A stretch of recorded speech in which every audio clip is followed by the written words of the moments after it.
steering.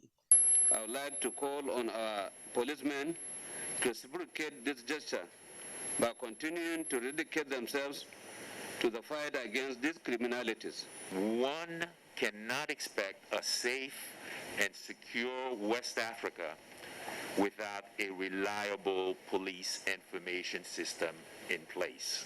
It has a budget of 28 million euros, which is about 16 billion naira, and it covers the area, geographical area of ECOWAS, but also Mauritania and Chad.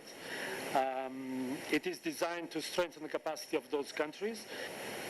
We're also fully convinced that in order to fight transnational organized crime, member states must collaborate closely at national, regional, and global levels. Given the security challenges faced by West African sub-region, Acting Inspector General of Police Usman Alkali Baba says the center will enrich the renewed fight against all forms of criminality in Nigeria.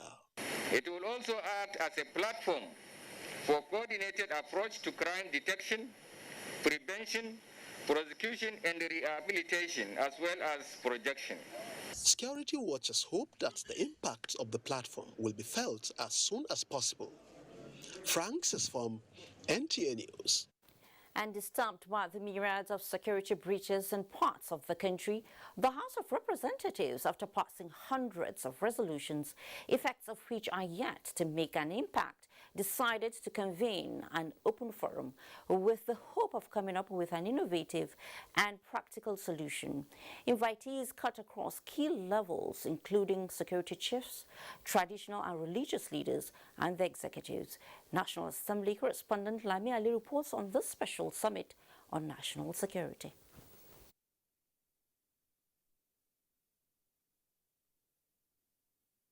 At this time of our national history, when insecurity threatens the authority of the state and the foundations of our nationhood, when the activities of bandits, insurgents, and criminals of every stripe impede our efforts at progress and prosperity, we must confront the realization that our previous and current approaches to addressing the challenges of insecurity have not yielded the desired result. And a recent introduction in the southeast is another serious threat to the existence of this country, where government institutions are targeted, our police, our security agencies personnel are being killed on a daily basis. Inconveniences that we find when security agencies implement certain policies and guidelines. Sometimes it's not convenient for the populace, it's not convenient for the citizens. These inconveniences, of course, are part and parcel of the cost for peace. All is not well appeared to be the title of addresses of various speakers at the event, as one after the other, in different words, lamented the challenges of insecurity in Nigeria. Talking, they said, is something that has been ongoing for years. They called for a better result-oriented response. The social media, that's the worst. As lawmakers, what do you do? How do you handle such issues of the social media? Because before tomorrow I say Sultan calls for ban, I didn't say so, I didn't say ban social media. But how do you regulate it? We have seen this thing happen all over the world. Why can't Nigeria also borrow from that? Anybody who claims to love Nigeria must realize by now that the insecurity situation calls for everybody's input to completely nip it on the board. Between the age of 18 to under 40, we have them in numbers of more than 70%. How well are we carrying along these people in that age bracket? We are not engaging them at all. They are the most active in our system. Let us tell ourselves the truth. They are hungry and they are angry. That there is an incontrovertible evidence of a linkage between drug use and the spate of insecurity. The bandits, the insurgents, and the criminals use drugs before launching their nefarious missions. Secretary to the government of the Federation, Boss Mustafa, who, representing President Buhari at the summit, said The nation's chief security officer is awaiting the recommendations of the summit, as he believes they will inject additional energy into current efforts to tackle the situation. That our growing democratic system, institutions, and ethos provide for a good platform for various arms of government to collaborate and find solutions to national challenges of all magnitudes, including security. The Summit on National Security is focusing on key areas such as the role of traditional institutions, bilateral and multilateral collaboration, peace building and security reforms. Lami Ali, NTA News. Now, with the security situation in the country gradually shaping to address emerging threats, stakeholders in the nation's security are perfecting plans to reduce unlawful ways of expressing grievances and ensuring the corporate existence of the country. Abubakar Usman Akwanga reports that these formed the discussion on NTA's Tuesday Live, where citizens' responsibility in tackling insecurity took the center stage. The growing phenomenon of violence attacks on lives and security infrastructure in some parts of the country is propelling stakeholders to close ranks in finding lasting solutions. Citizens' responsibility in tackling insecurity is proposed as a vehicle for exploring areas of engagement with the public and stemming the tide of avoidable tension that threatens communal living and social cohesion. We must go back to basics. Okay. We must go back to our values. We must respect our laws. We are not happy to see our men being slaughtered like rams on daily basis, in various attacks, in various encounters with men of the underworld. The government will need to rebuild those police stations. That means increment in taxation or increment in the amount of resources that government requires to rebuild those very particular formations. Okay, what about the people officers that have been killed? What is their offense? Because they want to protect Nigeria? Intelligence gathering, enhancement of security infrastructure for swift response to distress situation, and professional handling of crimes are also part of the strategic roadmap to curb the menace. One of the solutions is to fight this thing head-on, to face it head-on, just like the Sri Lanka. Sri Lanka used intelligence to fight this war, and they got it right.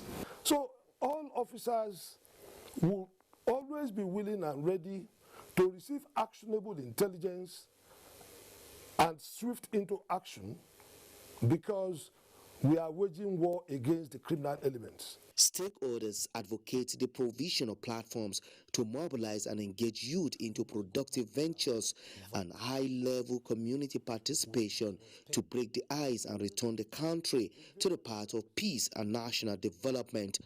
In Abuja, Abubakar Usman Akwanga, NTA News.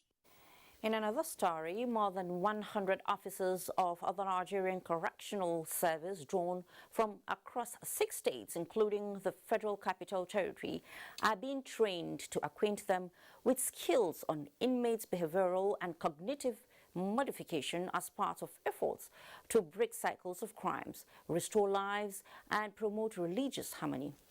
Fatima Usman reports. Prison Fellowship Nigeria for more than 2 decades now have been projecting primary goals that include transforming lives of inmates at correctional centers, reconciling relationships, and restoring communities. The objective of the faith-based organization is also in tandem with Section 10G of the Nigerian Correctional Service Act 2019 that provides for initiation of behavior modification in inmates through the provision of medical, psychological, spiritual, and counseling services for offenders, including violent extremists. It is in a bid to further strengthen this objective that the Prison Fellowship Nigeria put together this workshop for correctional officers from Kebbi, Sokoto, Kwara, Zamfara, and Niger states, including the FCT, to acquaint them with skills to run fellowship in the correctional centers and generate best reformative programs for the inmates. The Controller General, Nigerian Correctional Service, was represented at the event. This partnership has yielded yielded tremendous benefits to the service and the nation at large. We are here comparing and saying, look, we've got these programs that can achieve what you, and I think it's when we begin to collaborate along those lines that we're able to collectively achieve and attain the objectives of the new act. The workshop with the theme Remedial Program Symbiotic Reinforcement is to secure better understanding between correctional officers and inmates in line with the 3R mandates of the service, which include reformation, rehabilitation, and reintegration. The workshop in Minna, which also had input from the president of Prison Fellowship International in United Kingdom via Skype, in the pilot scheme of other similar workshops to be carried across 7 zones of the Nigerian Correctional Service in Minna. Fatima Usman, NTA News. Meanwhile, the Chief of the Air Staff, Air Marshal Oladayo Amao, has constituted a committee of serving and retired senior officers to conduct a safety audit of all Nigerian Air Force operational and engineering units. Defense correspondent Naja Atutujani reports. In a statement by the Nigerian Air Force Director, Public Relations and Information, Air Commodore Edward Gabwet, the committee is to be chaired by the Deputy Theatre Commander, Operation Hattenke, Air Vice Marshal Abraham Adole, and will, among other terms of reference, analyze safety reports, conduct safety evaluation of Nigerian Air Force units, and recommend measures to enhance operation safety in the units. The Nigerian Air Force says the audit is a routine part of Nigerian Air Force operations to maintain and improve safety standards. However, the impending safety audit follows the air crash of 2 350I King Air Beechcrafts in February and May this year, which claimed the lives of the Chief of Army Staff and other officers and men of the Nigerian Army and Nigerian Air Force, as well as a missing Alpha jet, NAF 475, which went off radar on March 31st, 2021. Meanwhile, the committee is expected to submit its report not later than 18 June 2021. Najat Tijani, NTA News. Flags to fly at half-mast is usually a presidential order as a mark of respect and honor to departed citizens considered as heroes, especially those who died in active service. This report by Kenneth Nanim is pointing to some errors and omissions with compliance as presidential directive to fly at half-mast in honor of gallant officers involved in Kaduna air crash ends today. The Nigerian flag is a national symbol of unity, as it is with other countries of the world. It is a representation of the country's identity and authority. It could also serve as a symbol of honor. Friday's unfortunate plane crash that claimed the life of the Chief of Army Staff and 10 other military officers sent the nation into mourning. President Muhammadu Buhari directed that all flags be flown at half-mast as a mark of respect and mourning for the gallant officers. However, investigations revealed that while some institutions complied, others did not. In some cases, some institutions only lowered the national flag, with the institution's flag flying at full mast. Whether this practice is out of ignorance, negligence, or omission, the Director General of National Orientation Agency, Dr. Garuba Abari, says it is not acceptable. And this is a misnomer, because the national flag is the symbol of our national power, it's the symbol of our national strength, the symbol of our national unity, the symbol of our national sovereignty.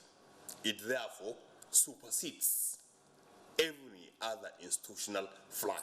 So if the national flag is flown at half-mast, all institutional flags must fly at half-mast. Explaining that no institution has the right to disobey such orders, he says every citizen and institution has the obligation to respect and honor the Nigerian flag and echo the collective mood of the nation as directed. The NOA has been very consistently reminding constantly, including sensitization, and the NTA has been one that has been aiding us in that, bringing out the import and the significance of respect for our national symbols, and especially the national flag and the armorial bearings, what we call the coat of arms. The flying of the flag at half-mast or half-staff is an old tradition with military origin to symbolize a solemn occasion of loss.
Adieu, gallant patriots.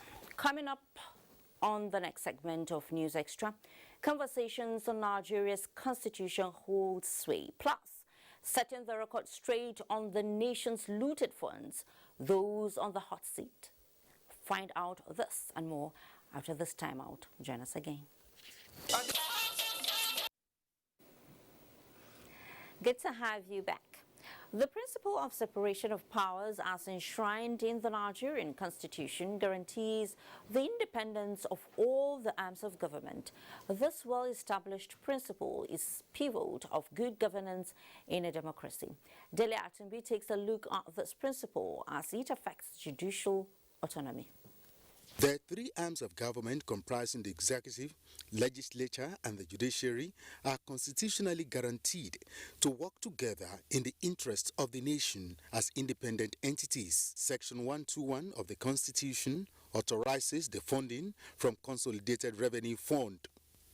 In the light of these, Section 121, subsection 3 of the Constitution of the Federal Republic of Nigeria, 1999, before its fourth alteration, guarantees the financial autonomy of the judiciary at the state level. With its amendment, the financial autonomy of the legislative arm of government was added to it.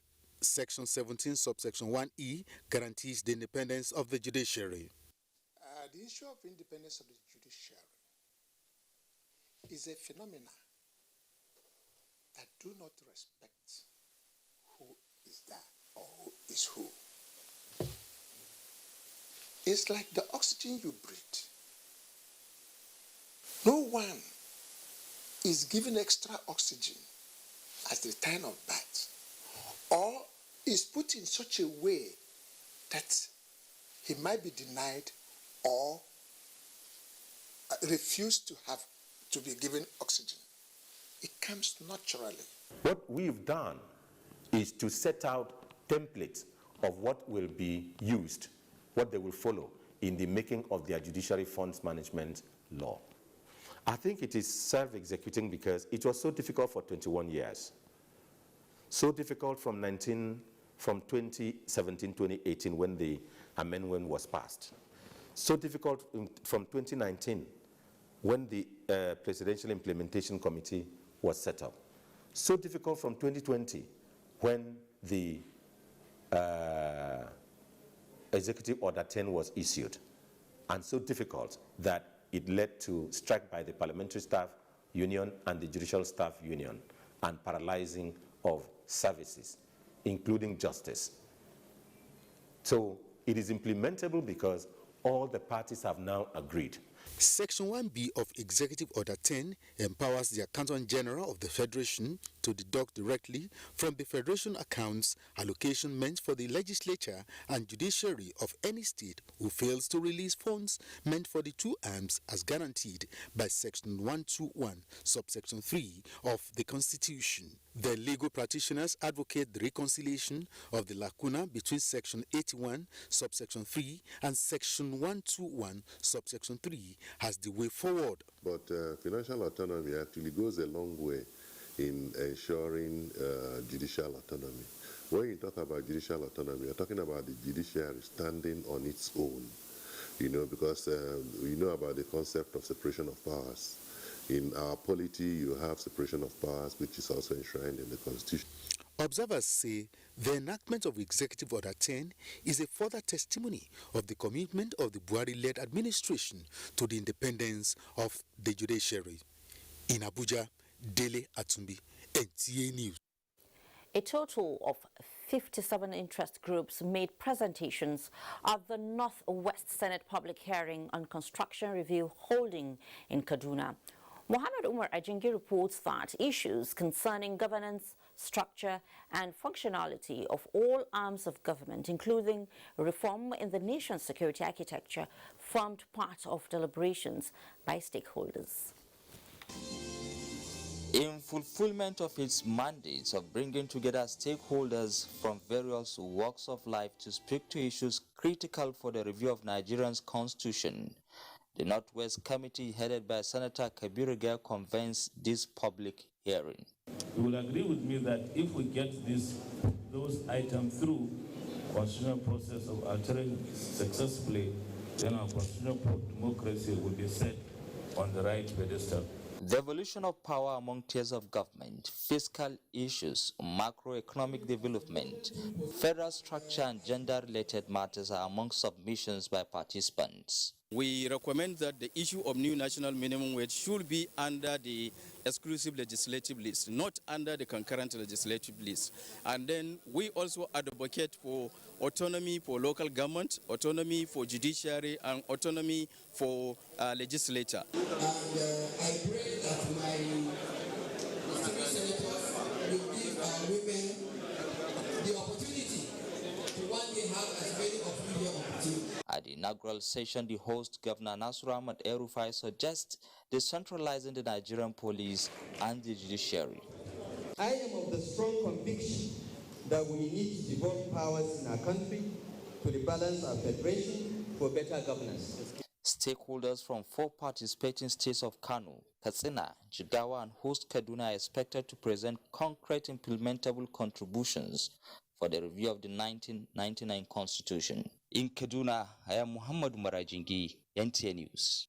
And from Kaduna, let's head to Akure, where participants at the ongoing Southwest Zonal Senate public hearing on the review of the 1999 Constitution have demanded restructuring of Nigeria to a true federal state. At the event held in Akure, the representatives from Ondo, Ekiti and Osun states decried the current socio-economic situation in Nigeria and suggested a devolution of power as the solution. Abiola Ario has the details. Ondo State Governor Oluwarotimi Akeredolu said the 1999 Constitution was not a product of consultations, hence the need for inputs to meet the contemporary democratic system of government. He cautioned against partisanship in the interest of national unity and stressed the need to tap from the 1963 Constitution. We must sit together. There must be concession secured in an ambience of frank exchanges among members of the same family. The current attempt at constitutional amendment should be taken beyond the usual jamboree. Leader of the committee, Senator Ajayi Borofe, said the review would provide a platform for Nigerians to express their opinions on the fundamental law that govern their lives through proposals that would lead to the highest good for the greatest number of people. I encourage and implore all of us, irrespective of our political affiliations, and Nigerians, both at home and in diaspora, to support the Senate and indeed the National Assembly in our desire to bring possible transformations to our country. Other stakeholders advocated a review of Constitution to meet the demands of Nigerians on restructuring and true federalism for the future of the nation.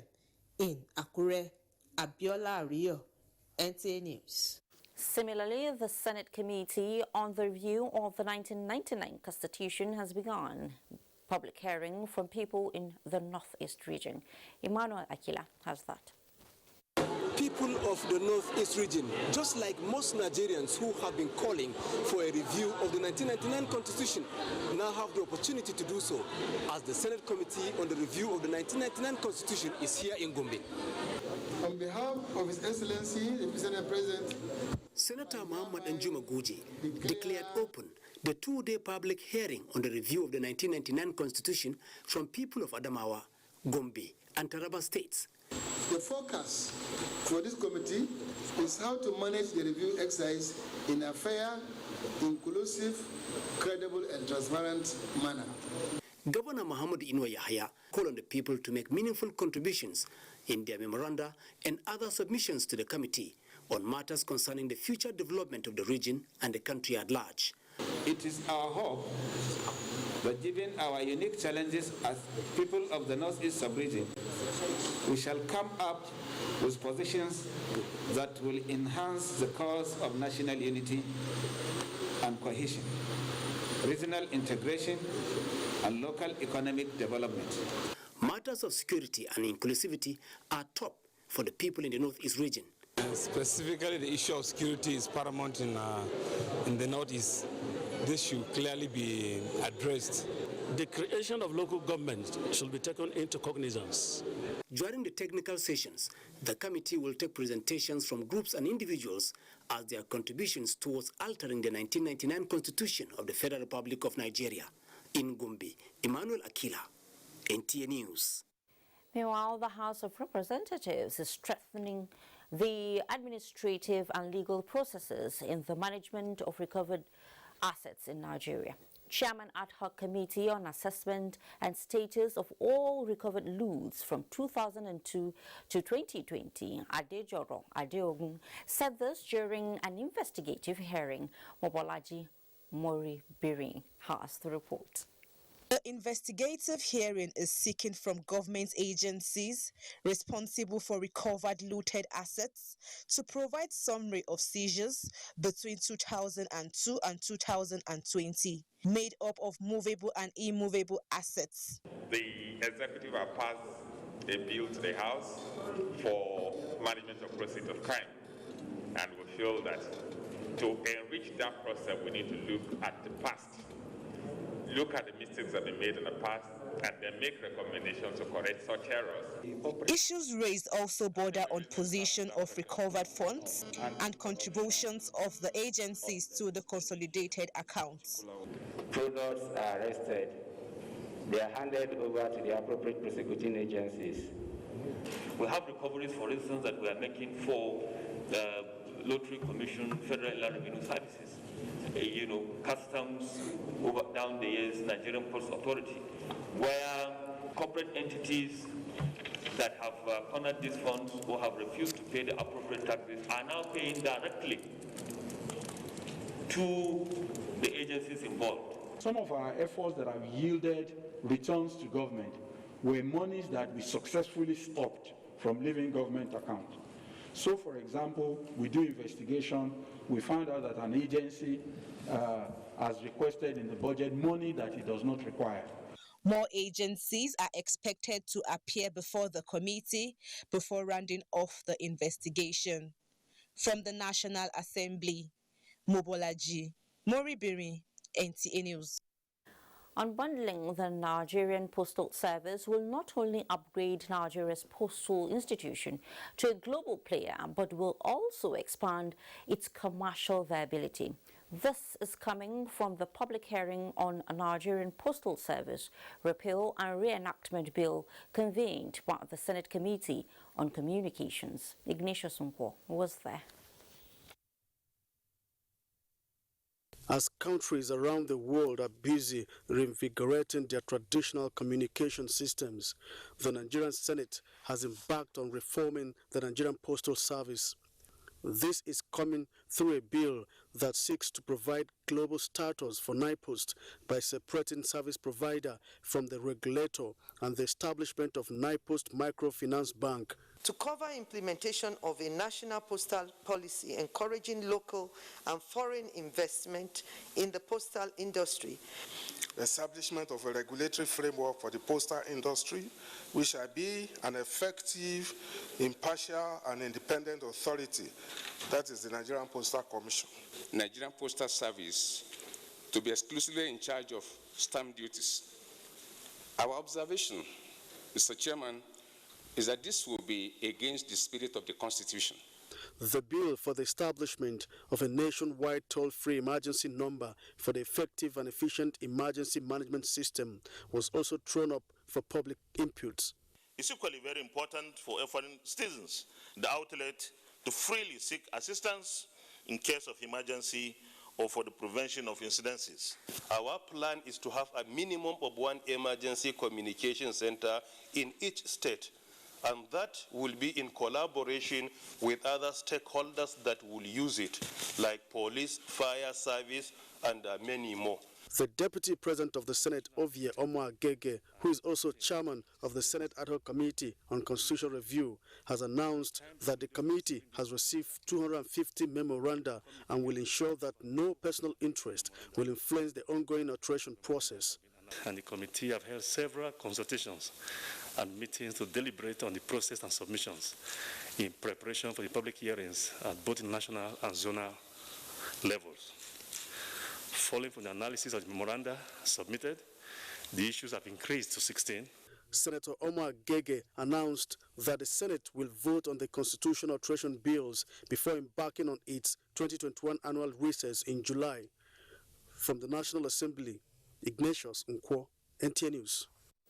In another development, Northeast Development Commission, NEDC, says efforts are in top gear to ensure the completion of ongoing construction of 1,000 houses and other social amenities put in place are handed over to the Borno State government by the end of June this year for the full resettlement of internally displaced persons to Ngwom community in Mafa local government area of the state.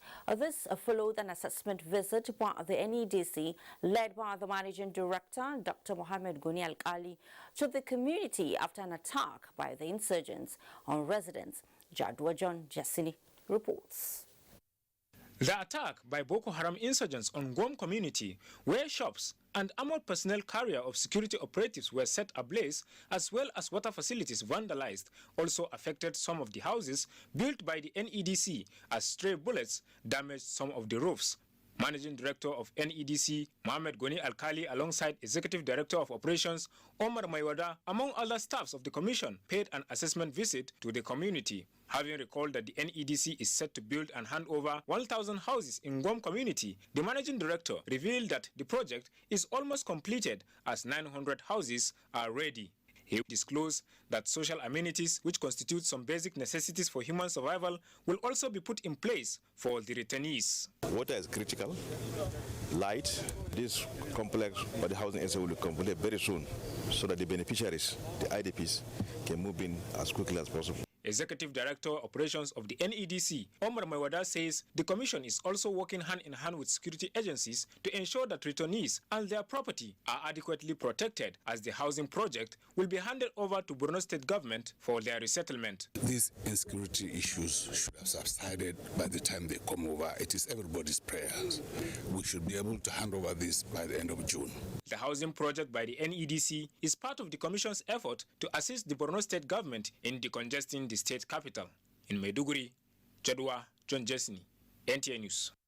Good news there. Now, the Abdul Samad Rabiu African Initiative, in collaboration with Akwa Ibom State Government, has performed groundbreaking ceremony for the construction of the Akwa Ibom State University Teaching Hospital in Awa, on a local government area. Ifoma Aikojo reports that the immediate beneficiaries are optimistic that the facility will, when completed, will attract medical tourism, boost the healthcare system, and encourage research and training. The ASR Africa initiative, established by an African industrialist and founder of Boa Group, Abdul Samad Rabiu, supports sustainable development initiatives in health, education, and social development within Nigeria and the other African countries through its yearly $100 million Africa Fund for Social Development and Renewal. In line with this drive, the ASR 2 weeks ago announced a 5 billion naira support for the construction of Akwa Ibom State University Teaching Hospital and has released 2.5 million naira for the commencement of the project. Any investment given here will result into commensurate output of support for the development of the state. And the state have already done very well. I think that is why the chairman of the foundation is supporting the state to do more. This is purely philanthropic. Alhaji Abdul Samad Rabiu has a history of being a philanthropist. He's donated to several causes, and I must state here now that this initiative has absolutely no political affiliation. Receiving the first tranche of the funds and flagging of the project, Governor Udom Emmanuel and his Rivers State counterpart, Nyesom Wike, extolled the ASR for the huge investment, promising to deliver a model teaching hospital that will enhance health care. Akwa Ibom sons and daughters appreciate the gesture and promise optimum cooperation. Even when they go somewhere else, they should remember to come back, that we are going to support them. The project, which is expected to boost research and training of indigenous medical consultants, will be implemented and monitored in line with the ASR Africa Mutual Accountability Framework. From our Iman on a local government area, Ifoma Ihoji, NTN News. Thank you, Ifowa. Now let's take another breather, and when we return, a forgotten historic site with enormous tourism potentials right here in the Federal Capital Territory, begging for attention, and a delicacy that has gained so much popularity among Calabar people that is bound to get you craving for it. Details shortly. News online. Also remember to watch our news live streaming at www.nta.ng/live.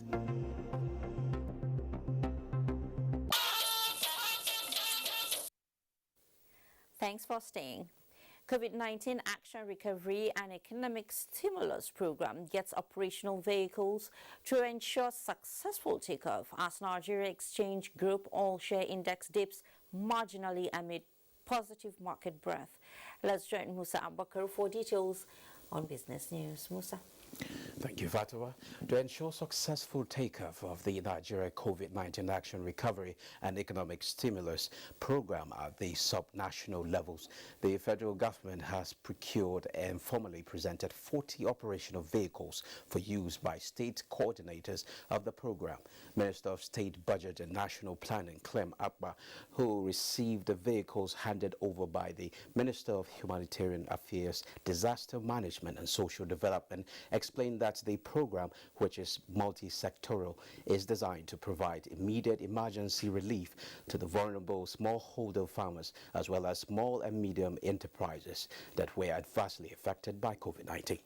To be driven and implemented by the 36 states and the Federal Capital Territory. The intervention allocation to each state is $20 million and $15 million to the Federal Capital Territory. There's no doubt that this intervention will impact on the beneficiaries as well as contribute to the rebuilding of the economy and prosperity in Nigeria. The program is financed from World Bank $750 million loan. Now, the equities market continued losing streak for the third consecutive day, with investors losing 12.03 billion naira. The all-share index declined 0.06% to close 38,233.68 points, and equity capitalization at 19.9 trillion naira. 203.1 million shares valued at 1.8 billion naira were traded in 3,594 deals. Fidelity Bank, Zenith Bank, and Mutual Benefit Assurance PLC are the most traded shares, with a combined total value of more than 560 million naira. Well, that concludes business news. Back to you, Fatima. Thank you so much, Musa, for doing business with you. The Department of Petroleum Resources, DPR, has received accolades by the Nigerian Extractive Industries Transparency Agency Initiative, NATI, for not just living up to expectation, but for taking extra steps to make Nigeria's oil and gas sector an enviable one. Annie Daniels reports that this was when top management staff of NATI paid DPR a courtesy call in Lagos.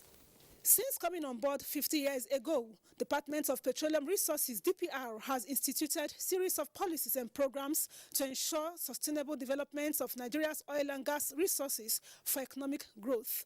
Aware of this, Executive Secretary, Nigerian Extractive Industries Transparency Initiative, NATI, and top management staff of the company visited the DPR to acquaint themselves with the agency's mode of operations, explore areas of collaboration, and gain technical support, amongst other important issues.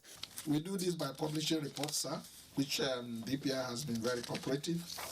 And those reports will ask the question, how much do companies pay to government? Royalties, taxes, all kinds of rates. Director DPR, Sarki Awalu, spoke extensively on measures and steps initiated by DPR, especially in the area of hydrocarbon accounting, which has boosted investors' confidence and translated to foreign direct investments into the sector. Awalu added that since the incorporation of the National Oil and Gas Excellence Center, NOJEC, in Lagos, DPR has received $20 billion proposal. The investment is coming from a lot of investors' house across the globe. They are really requesting for DPR to prove their capacity to really come and partner with companies that prove their competence and the data available for them so that they can really invest in the economy directly. I'm proud as a Nigerian that I can stay in here in Lagos and monitor real time what is happening in the sector. I was taking around the whole of this process, and I think our position, our concern, that we do not know how much exactly we are producing have been substantially addressed. With this collaboration, DPR and NATI are optimistic that Nigerians are in for a greater and transparent oil and gas sector. In Lagos, Annie Daniels, NTN News. Plantain, which is scientifically called Musa paradisica, is rich in vitamin A, C, and B6, and has for some time now, in its roasted form, become a delicacy, especially when served with fish or chicken. This combination seems to have found a place on the menu list of Calabar residents, and correspondent Cecilia Julius has been on the streets to find out why the rush for this meal. Roasted plantain, fish, or chicken is a popular delicacy seen at strategic points on the streets of Calabar. It is either eaten ripe or unripe, depending on the choice of the consumer. However, to some people, it is best eaten with specially made sauce, onion, and some local spicy leaves called utasi in local parlance. Some residents of Calabar who are fond of this daily snack speak on their choice of consumption. Right from when I was young, growing up to this level in life, is something that I've never gotten tired of it. Even as I'm standing here, I hope to have a plate. I take it at least twice in a day. For some vendors of this delicacy, it's a lucrative business for them and their families. This is my 3 years in this business. You can't do business without profit. Sometimes in a day, you can make up to 5, you can make 3, you can make 7, you can make 6. It depends the patron is. Preparation of the fish, we get the fish, tear it open, take out the intestine, cut it to the sizes we want, season it sometimes overnight, roast it. It's ready for customers to have it. But is roasted plantain and fish truly nutritious and a value addition? Plantain contain carbohydrates, the potassium contain minerals, contain fibers. So for people that have challenges also with their potassium level, like the people with renal problems and the kidney problems. I think their plantain intake is regulated.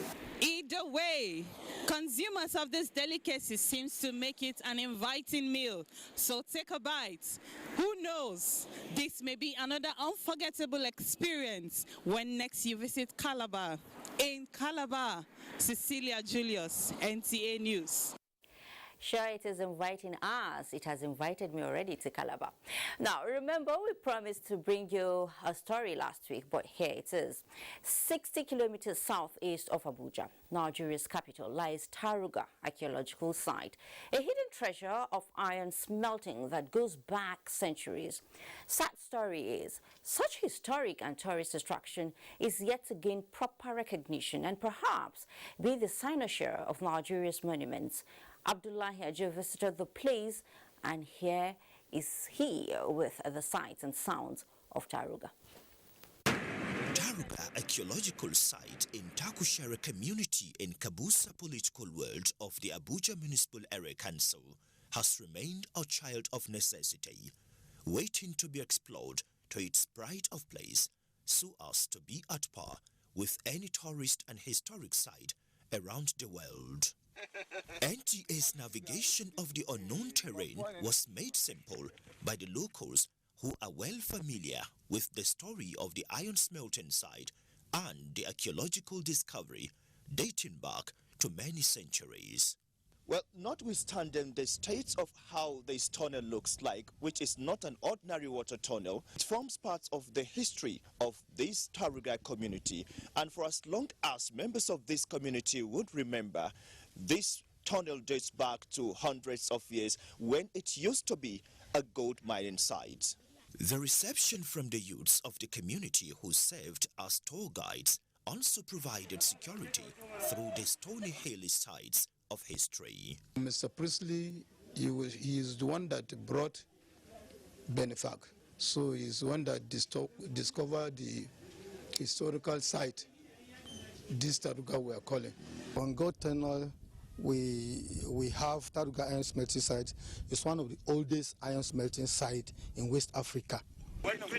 This very place was used for the iron smelting, and the same place where Bernard Fogg, the archaeologist, discovered the Nok terracotta. Just behind me is the relics of some of the houses that were used to serve the purpose of this place. But as we speak, only stones could tell you that something like this was once here. The exploration continued with traces of other historic monuments facing the threats of extinction someday, considering their present state, with nothing much to secure them. Here we can see just some few relics of the grinding stone, pounding stone, and some beacons which were said to have been left behind by the white men. It was fun mixed with work in Taruga, seeking answers to journalistic curiosity. The next spot was the Gidan Bature, that is the white man's residence, perhaps the oldest in the community. The building here, according to what we learned, is where the white man settled with his member of staff whom served him then. And over time, the members of this community have watched helplessly this structure go to where it is today. The interaction between the white men and the local community here has left a lot of historical, facts and relics here. And one of which is this very well where I'm currently sitting, which was dug and constructed in the year 1329. That is a very long time in history, I must say. And as far as this well is concerned, it's what this community so much cherish. If they can make it in form of tourism, there is a lot of things that historical, something that they can be able to see. Members of the community who are appealing to the FCT administration and the federal government to do the needful in order to prevent its extinction and loss of the historic monuments and valuables said the development of the area is long overdue. Abdullahi Ajia, NTA. You said it all, Abdullahi Ajia. A society that is blank about its past history and culture is like a tree without roots. This is a pointer to the importance of archaeological preservation and collection of vital histories. Lagos, for instance, is home to more than 10 museums and state heritage sites. Jennifer Igwe, who visited 2 of the unique centers, say they are embodiment of inspiration and learning. Now, the National Museum in Lagos, established in 1957, is one of the oldest in Nigeria, and it is home to some of the defining monuments in Nigeria's history, like this vehicle that was the official car of the former head of state, General Muritala Muhammad, who was assassinated in 1976, right in this car. Crucial history that could have died with many in that era, including the leaders whose pictures hang significantly in this room. For 10-year-old Anese Agere, who is visiting the museum for the first time, the knowledge she gathered gave her insight into the past. What was going on in my mind was that, so these are the past governors of Nigeria, and I was live then compared to now. The thought on the mind of Anese was not far from mine when I visited the Nigerian Railway Legacy Mini Museum. Built in 1898, it was named after the late Francis Jakel Obe, former superintendent of the Nigerian Railway Corporation. In this Lagos heritage site are archivals and artifacts that help one understand the way the railway operated in the past. Then there is the key token box.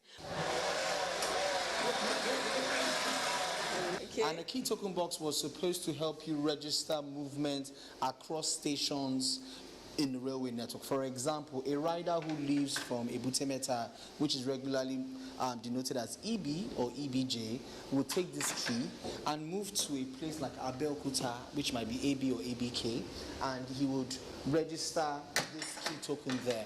Omotayo Adebayo, the curator of the National Museum Lagos, says repatriation of antiquities and artifacts will add value to the historical library of the nation.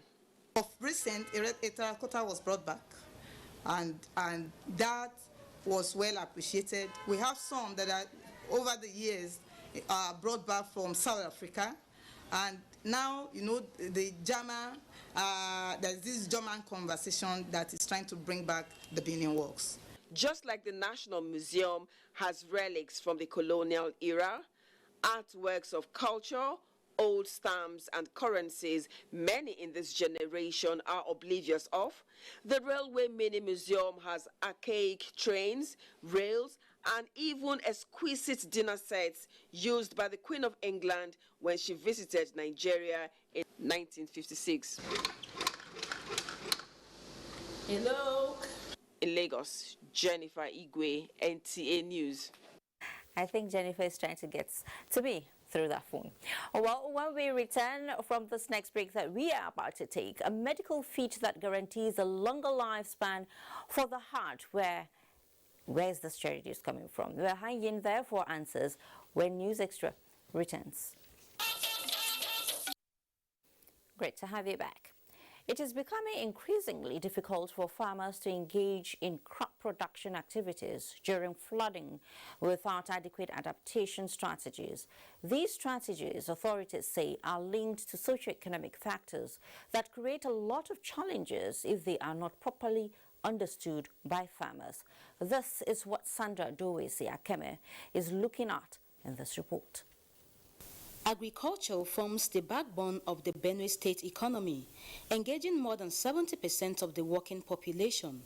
This has made Benue the major source of food production in the nation, popularly known as the food basket of the nation.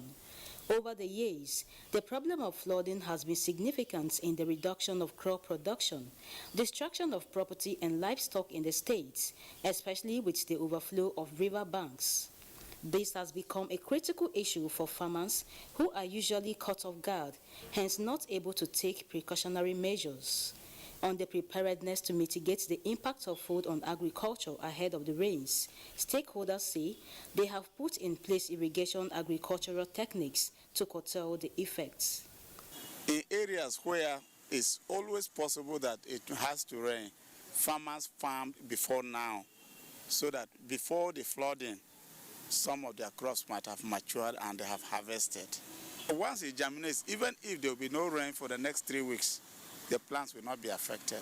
In the rice farm like that, you can make gutters, ditches, so that the water will have way to go out. Just open a way for the water. Don't allow it to be stagnant in your field. Just try to make a passage for the water to go out of your field. For instance, in the lowland paddy farming, you can go for transplanting. You have to develop your seedlings elsewhere, and be monitoring. In transplanting, you can do it even within flood waters. In that case, your rice will still germinate. To avert recurrences, the state government is working out modalities in tackling the menace. If the river Benue is dredged, and then to have more carrying capacity for water, to be able to drain all the water that either comes from rainfall or when it is released from the upstream dam. So that is one thing that could be done. So if the National Weather Agency, NIMET, are able to predict the rainfall pattern and to give early warning notice to farmers when floods are likely to happen, that will allow them time to be able to prepare or sometimes maybe even evacuate before the floods happen. Farmers therefore need adequate knowledge on the nature and causes of climate change. This, of course, depends on the access to credible information and their capacity to apply the information. In Makudi, Sandra Dowesi Akeme, NTA News. From agriculture to a bit on health. Normal heart rate is critical for proper oxygen and nutrient-rich blood circulation throughout the body. Is there any medical intervention for a patient whose heart fails to beat at the proper rate of 60 to 100 beats per minute? Well, let's find out from Yemi Adalemo as he takes us to the Federal Medical Center, Abuja, where a first pacemaker implantation was carried out on a 62-year-old patient. Over the years, quite a few patients with heart-related conditions lost their lives due to lack of medical intervention to restore their heart rhythm's irregularities. However, such patients can now heave a sigh of relief as the Federal Medical Center, Idiaba, Abeokuta, has come up with an alternative to stop sudden death caused by heart disorders. Although it is a minor surgery, a pacemaker is a small battery-operated device which is implanted under the skin close to the heart of the patient without necessarily going through open heart surgery.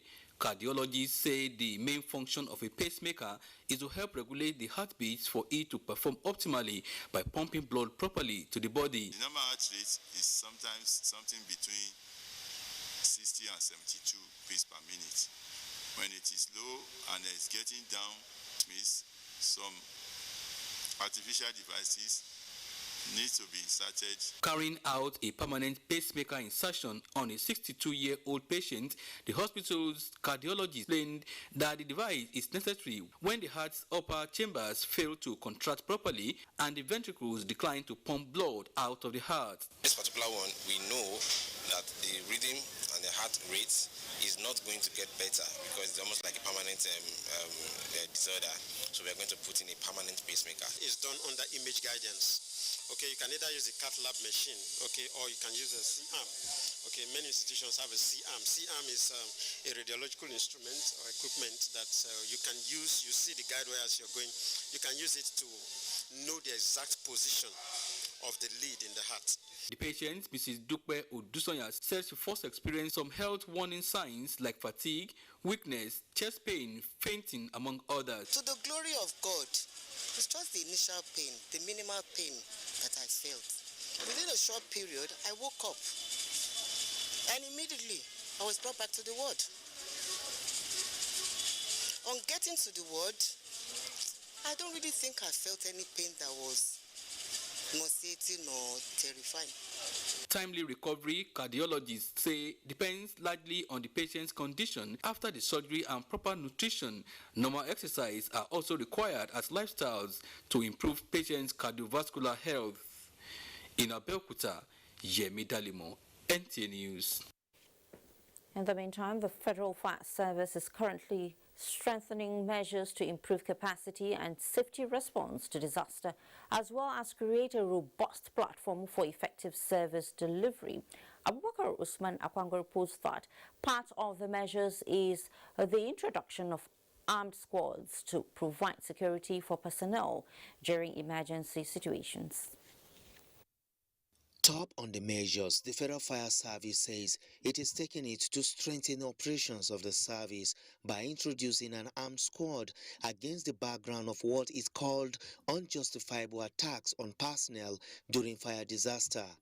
Under my watch, we have grown to over 6,000 staff with presence in the 36 states of the Federation and FCT, owing to a budgetary boost in recent years. Sequel to the procurement of firefighting vehicles, ambulances, training of officers from within and outside the country, and efforts to repeal the act establishing the service, the Federal Fire Service established offices across the nation to increase capacity to respond to frequent fire incidents. We are reaching out to the National Assembly so that they can facilitate and fast-track the review and amendment of the Act, as this will reposition the service to enhance timely and professional service delivery. In the year 2020, the organization is said to have saved the country of 1.35 trillion naira losses and more than 3.7 trillion naira in the first quarter of 2020, in addition to saving many lives.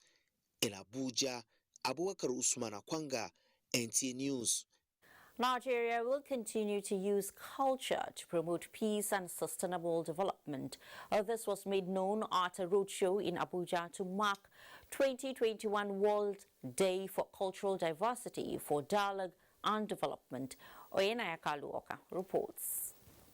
The World Day for Cultural Diversity for Dialogue and Development does not only celebrate the richness of world culture, but the essential role of intercultural dialogue in achieving peace and sustainable development.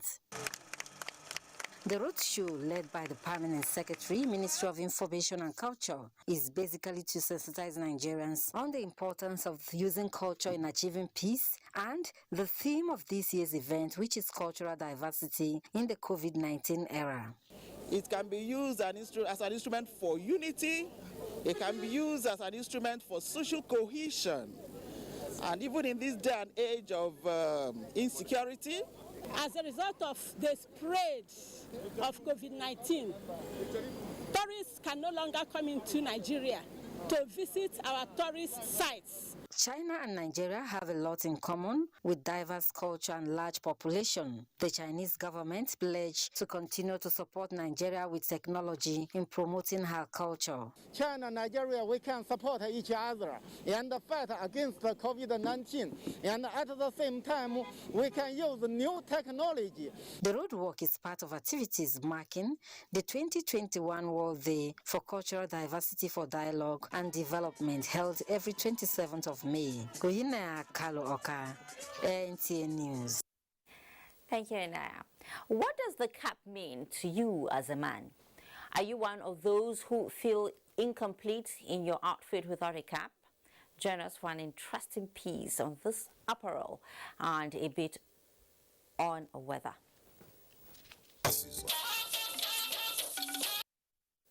Welcome. Nigerian dress style is unique and attractive within and outside the country. In some parts of the country, though, you are considered not fully dressed as a man if the accompanying cap or hat is not on the head. In this report, Murjana to Adam Said spoke with a cross-section of people who see the cap as a symbol of culture, honor, leadership, and dignity. When it comes to dress sense, Nigerians are in the class of their own. The cultural beauty diversity of Nigeria is often reflected in many ways. One notable way is the variety of traditional attires unique to the various ethnic groups in the country. These attires, however, have something in common: the use of the cap. Though an unwritten rule, the Nigerian traditional attire is said to be incomplete without a cap.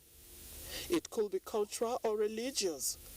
But the use of cap has a special place.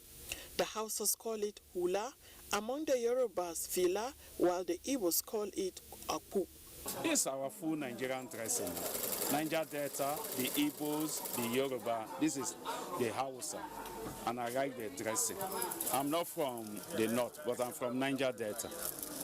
They usually come in different shapes, sizes, designs, and colors, depending on the occasion, mostly on the one who the cap fits. The youth can wear the facial cap and all this, but if you wear a red cap and enter where they are, and you are not a decent, they finish you. I'm telling you. Like how? They may even tell the chairman of the village and all this that you are insulting them. They are looking down on them. You are not the chief, and you are putting high chief cap. If you want to be a chief, come. We give you the form. You fill the form. We give you the conditions, the things you do before we wear the cap. A bag full of caps is a cap full of gold to Malam Bala Karama, who has been in the business for many decades. There is one that call it Tangarang. Tangarang is my Dugori cap. What everybody know it. But the Tangarang is grade by grade. From 250,000 and 100,000 and 300,000 and the 50,000 naira. There is a Hausa cap. Why I bring it from Katsina. That cap they are selling, most of that one is 5,000 naira, 10,000 naira, 3,000 naira. This is the cap. Women can wear it like this. It signifies that yes, that woman that has gone far to know the tradition. The cap's capital currency on this side of the planet is, of course, it offers some token of protection from the vagaries of nature. That is to cap it all. Cap sellers say, no matter your financial position or status in the society, there is a cap for everyone who desires one. In Abuja, Marjana to Adam Said, NTA News. That looks good on you. Let's take a look at the weather prospects for Thursday. A warm welcome to Thursday's forecast. The prospect of early morning thunderstorms over parts of Lagos, Ogun, Edo, and Akwa Ibom. Other parts of the country should be cloudy with sunny spells over cities in the north. For the afternoon and evening hours, high convective available potential energy coupled with good moisture is expected to trigger thunderstorms over the southeast coast to include parts of Imo and Edo, but more over the southwestern region. Other places expected to experience thunderstorms include the north-central parts of Sokoto, Kebbi, Zamfara, Kaduna, Adamawa, and Taraba. That's our bit from here. I am Theodora Itum. Thank you for watching.